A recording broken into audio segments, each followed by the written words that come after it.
I'll start with the one that we hear very commonly is EEAT. Like, I've heard EAT for a while now. It's been modified to EEAT. So, what exactly is EEAT, and why is it super important for digital publishers?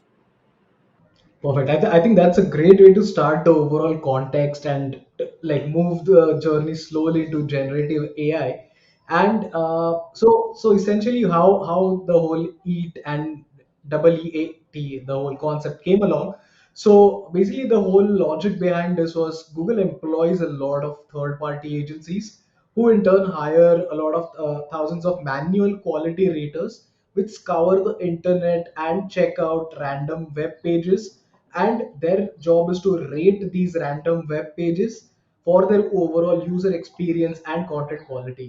Now there's a very strict nuance here. They start by looking on a page by page basis, and based on that page experience a whole website gets evaluated.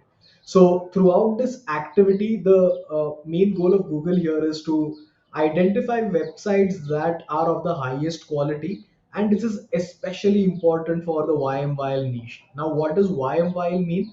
It stands for your money, your life.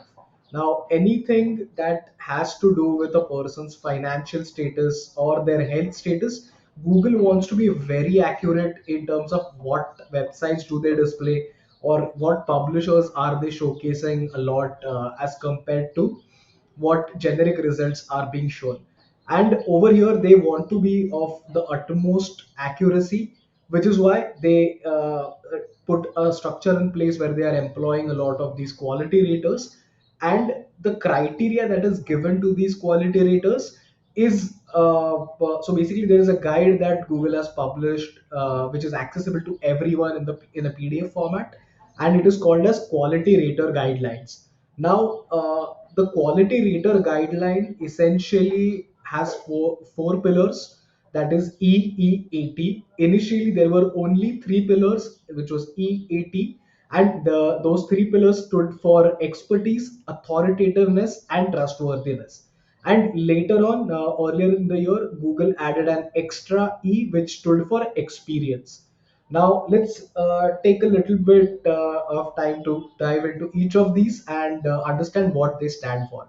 So, the first E stands, which is the latest addition, stands for experience. And how do we evaluate experience? Like, does the publisher or the content creator have first hand experience of the topic they are talking about? So for example, let's take a car publisher here. So for example, if they are giving tips on how to fix a puncture, so does the content creator, the author, have first hand experience fixing that? Does he have some background as a mechanic or a car expert? So that is how Google or the quality rater would understand experience doing a specific activity. The second is expertise. Now, expertise, how do we understand that? Is that person a subject matter expert? Do they have the necessary accreditation or qualifications to talk about that subject? So, for example, with medical publishers, are they the best person, or let's say if you have a medical website and you are creating content that talks about people's health or finance, then you need to onboard medical experts, maybe doctors, nutritionists, or in case of finance you need to have financial experts, people who have the right degrees and qualifications to talk about that, or they have years of experience and expertise working with financial instruments. The third part, which is a very critical part here, is the authoritativeness. Now, when we try to understand what authoritativeness is, we would ideally try to answer questions like: is the content creator a go-to source for that topic, or are they considered the most reliable person to give information on that topic? Now, the last piece of this puzzle is T, which stands for trustworthiness. And the trustworthiness factor is at the center of it. And what it means is whether the content creator themselves is a legit person and can they be trusted as an entity or not. And ultimately, the trustworthiness factor, it's like the core part of an umbrella under which all the other factors add on to it, and trustworthiness becomes like the core pillar of it. So I'm not like, if you would have been using internet about 5 7 years back, there was a very popular publisher called as Dr. Axe. Now Dr. Axe was a medical publisher, and what they ultimately did was they sold their own health products to people. Now, the while they created a lot of content, Dr. Axe himself was a doctor. He had the right credit to talk about the health content.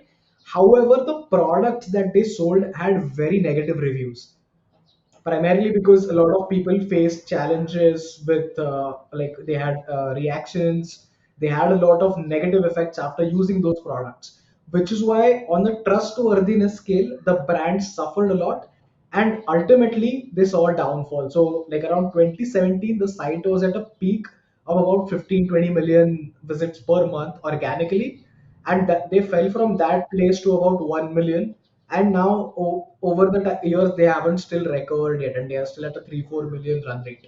So you can understand how the trustworthiness factor is at the center of it, and how much Google values the opinion of these quality raters, and ultimately why we as publishers need to uh, try to tailor our content to make sure that we are satisfying all these four parameters on which a quality rater would evaluate us.